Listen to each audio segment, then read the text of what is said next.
Fear is pervasive throughout our society. Regardless where we go and who we interact with, you will encounter and even experience fear.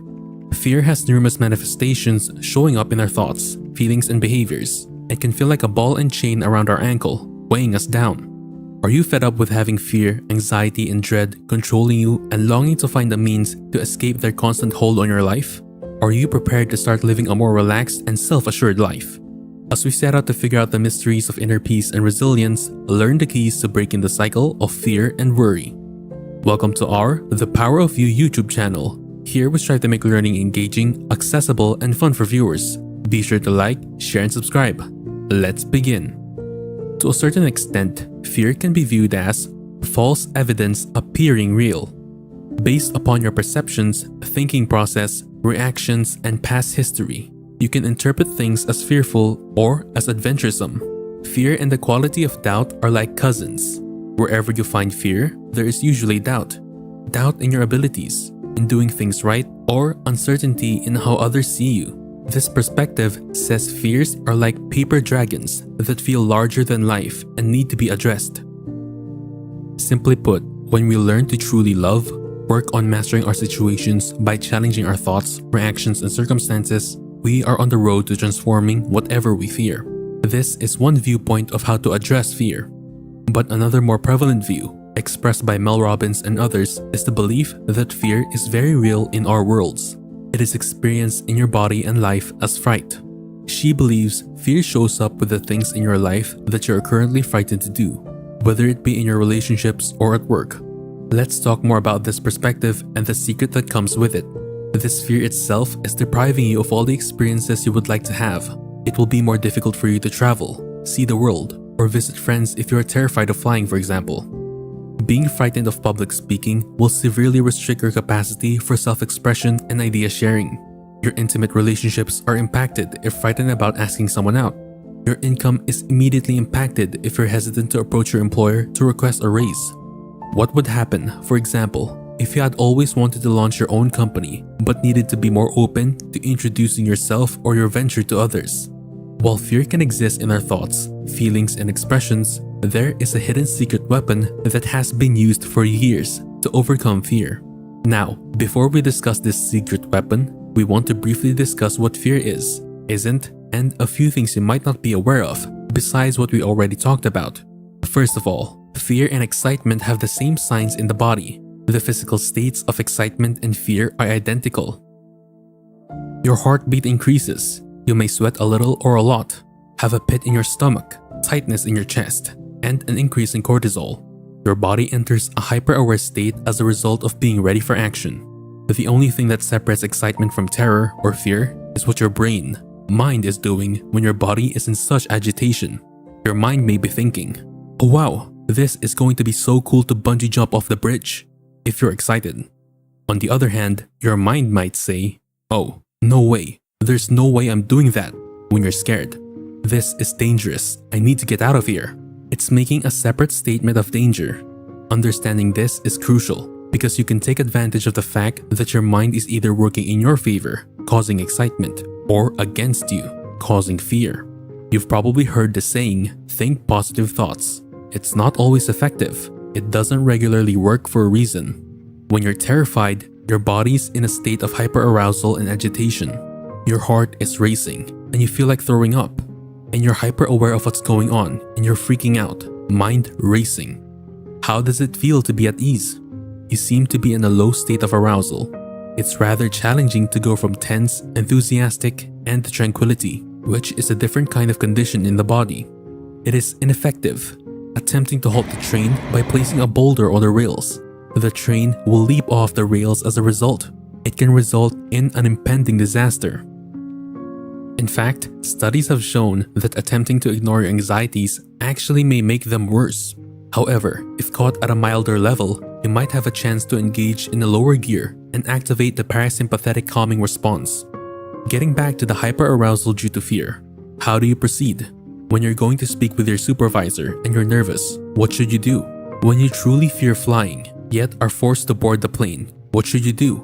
If you have to deliver a presentation but feel nervous in front of others, what might you do? You're going to utilize the same strategy that has been used to overcome fear and transform yourself into a fantastic person in high-pressure situations. Here's how you go about it. To reframe what your mind is doing, you will apply the anchor thought technique along with the 5-second rule in order to transform your state of mind from one of tension and fear into one of excitement. Here's how you can use the secret strategy.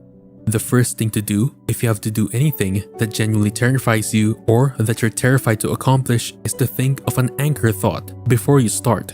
An anchor thought is a trigger or stimulus that provides a desired emotional state. A great example of an anchor is when you hear a piece of music that brings back a particular emotion of joy, wonderment, peace, or feeling positively associated with something that you were doing. For example, being with a loved one. A month, 2 months, a year, or even 10 years down the road, you may hear that song, but experience those feelings and emotions as if you were there right now. It is the anchor thought, which is something that will serve as a stabilizing force in your mind to prevent you from intensifying a situation and making mistakes. It serves as a means of self-assurance and self-control over your thoughts and actions. Another illustration is fear of flying. When crafting an anchor thought, it's critical to choose an activity that makes sense within the context of your fear. Therefore, when flying, choose an anchor idea related to the route you're traveling. An image of you and your father strolling along the Honolulu shoreline, where you grew up, is an anchor thought for you as you board the plane to return home to Hawaii. That's a concept that brings you joy and excitement, and it also has something to do with the trip you're taking. Choose an anchor thought to reflect on how you feel after speaking with your supervisor if you gave an important presentation. Perhaps it's you proclaiming, "Oh my, it went so well," as you pick up the phone and call someone you love to tell them. Or perhaps you're feeling like, "I made it through that presentation," as you leave the meeting. You're feeling quite pleased with yourself. You can now overcome your fear because you have your anchor idea. Let's return to the plane scenario. You're en route to Hawaii on the plane. There's turbulence. You're becoming anxious. Your heart begins to beat faster. Your mind begins to race to negative possibilities. There are 2 possible outcomes. There is no control over how your body may feel. However, both you and others can continuously regulate your thoughts and behaviors. In the event that turbulence strikes while you're in the air, the first thing you should do is remember to count backwards from 5, 4, 3, 2, 1 while breathing slowly in and out. Utilizing the 5-second rule, 5, 4, 3, 2, 1, is crucial because it allows you to pause and shift mental concepts, activate your prefrontal cortex located in the forehead, and tell your brain that you are now in charge of your ideas and images. Fear has been interrupted by you. You've made up your mind. Your brain is now prepared to receive that anchor idea we have been talking about. Following the 5, 4, 3, 2, 1 sequence, you then activate your anchor thought that you had previously developed before the flight. You begin to wonder about spending time with your father and taking walks on the beach. And you begin to persuade yourself, "I can't wait to explore places. I can't wait to visit my family." Your brain is about to undergo a fantastic change because you've broken through the fear and activated your prefrontal cortex while leaning slightly forward, symbolic of activating your prefrontal cortex when applying the 5-second rule. Keep in mind that thrills and fear are the same thing. What makes excitement different from fear? It's what the brain, mind, tells you. By applying the 5-second rule along with the positive anchor thought, you can genuinely shift the mental state and transform your fearful thoughts into exhilarating, exciting ones. Your brain accepts this message because it makes it logical in light of what you're doing. Your brain has just been positively deceived. The result of using this secret strategy is feeling calm when flying. This can transform your life if fear prevents you. The 5-second rule, an anchor idea, and a mental shift from nervousness to excitement occurs. Amazing things do happen. The emotions that can surface inside of you are beyond your control. When conversing with your supervisor or while traveling by air, you always have the power to decide what thoughts you will entertain and what steps you will take. In order to overcome fear, use the 5, 4, 3, 2, 1 method and an anchor idea. Remind yourself that you're excited, and with the 5 seconds remaining, that is the power of how you can defeat fear. Circling back to the earlier view we discussed about fear, one of those anchors can be something you truly love. Cherish that brings a smile and a lightness in your heart, like your child playing in the sandbox on a breezy summer day, or a friend telling you a hilarious joke. Both bring a smile to your face. We are constantly creating anchors, which we can intentionally use to help us, using happy, calming, and exciting memories and ideas in our life's experiences can anchor us through those supposedly fearful situations. It's worth the effort. How might you take command over your fears and thrills? Share your moments in the comments section below. You also might be interested in our video on 8 ways to improve oneself. Click on the screen to watch or go to the description to find the link.